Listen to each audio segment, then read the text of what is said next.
जय श्री कृष्ण मित्रों।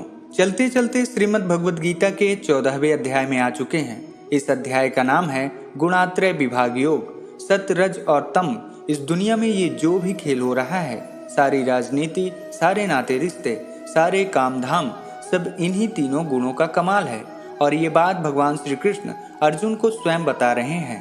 श्रीमद् भगवद गीता के 14वें अध्याय में भगवान श्री कृष्ण अर्जुन से कहते हैं, हे अर्जुन, ज्ञानों में भी अति उत्तम उस परम ज्ञान को मैं फिर कहूंगा, जिसको जानकर सब मुनिजन इस संसार से मुक्त होकर परम सिद्धि को प्राप्त हो गए हैं। इस ज्ञान को आश्रय करके अर्थात धारण करके मेरे स्वरूप को प्राप्त हुए पुरुष सृष्टि के आदि में पुनः उत्पन्न नहीं होते और प्रलय काल में भी व्याकुल नहीं होते। हे अर्जुन, मेरी महत्व ब्रह्म रूप मूल प्रकृति संपूर्ण भूतों की योनि है, अर्थात गर्भाधान का स्थान है, और मैं उस योनि में चेतन समुदाय रूप गर्भ का स्थापना करता हूँ। उस जड़ चेतन के संयोग से सब भूतों की उत्पत्ति होती है। हे अर्जुन, नाना प्रकार की सब योनियों में जितनी मूर्तियाँ अर्थात शरीरधारी प्राण उत्पन्न होते हैं, प्रकृति तो उन सब की गर्भ धारण करने वाली माता है और मैं बीज को स्थापन करने वाला पिता हूँ। हे अर्जुन, सत्वगुण व रजोगुण को कामना और आसक्ति से जान। उत्पन्न तीनों गुण अविनाशी जीवात्मा को शरीर में बांधते हैं।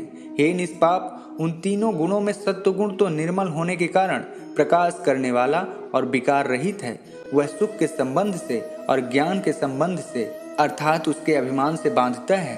हे अर्जुन, राग रूप रजोगुण को कामना और आसक्ति से उत्पन्न जान। वह उस जीवात्मा को कर्मों के और उनके फल के संबंध से बांधता है। हे अर्जुन, सब देहाभिमानियों को मोहित करने वाला तमोगुण को तो अज्ञान से उत्पन्न जान। वह इस जीवात्मा को प्रमाद, आलस्य और निद्रा के द्वारा बांधता है। हे अर्जुन, सत्वगुण सुख में बांधता है और रजोगुण कर्म में तथा तमोगुण तो ज्ञान को ढककर प्रमाद में भी लगाता है।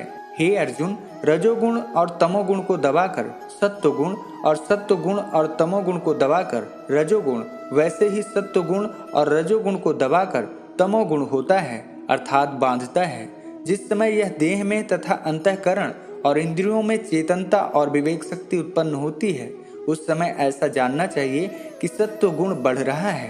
हे अर्जुन, रजोगुण के बढ़ने पर लोभ, प्रवृत्ति, स्वार्थ बुद्धि से कर्मों का सकाम भाव से आरंभ, अशांति और विषय भोगों की लालसा, ये सब उत्पन्न होने लगते हैं।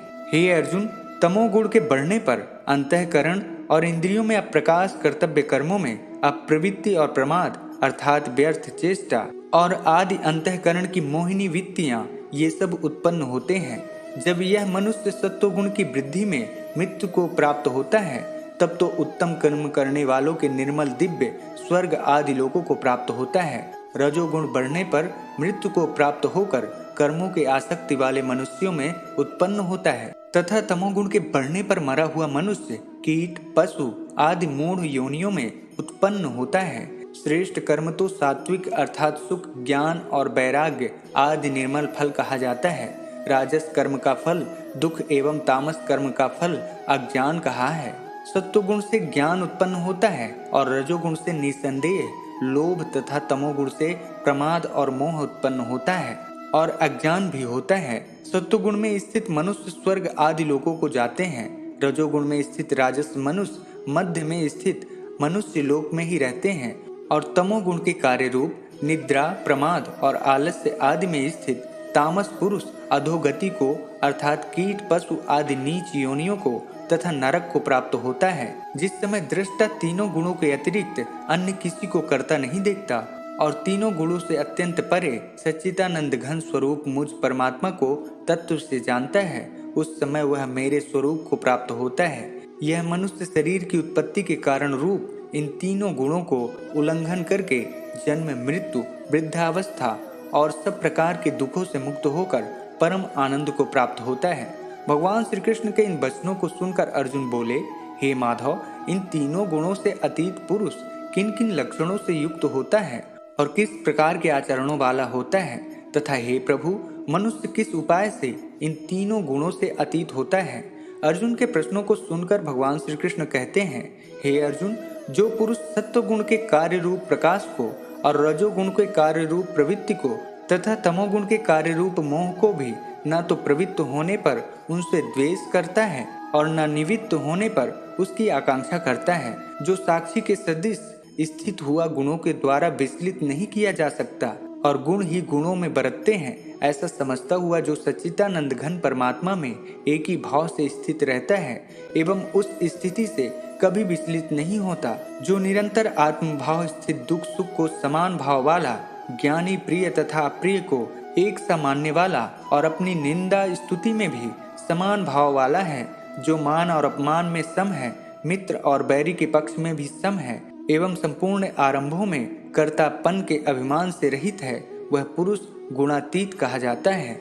और जो पुरुष अव्यभिचारी भक्ति योग के द्वारा मुझको निरंतर भजता है, वह भी इन तीनों गुणों को भली भांति लांघ कर सच्चिदानंद घन ब्रह्म को प्राप्त होने के लिए योग्य बन जाता है, क्योंकि उस अविनाशी परब्रह्म का और अमृत का तथा नित्य धर्म का और अखंड एक रस आनंद का आश्रय मैं हूँ।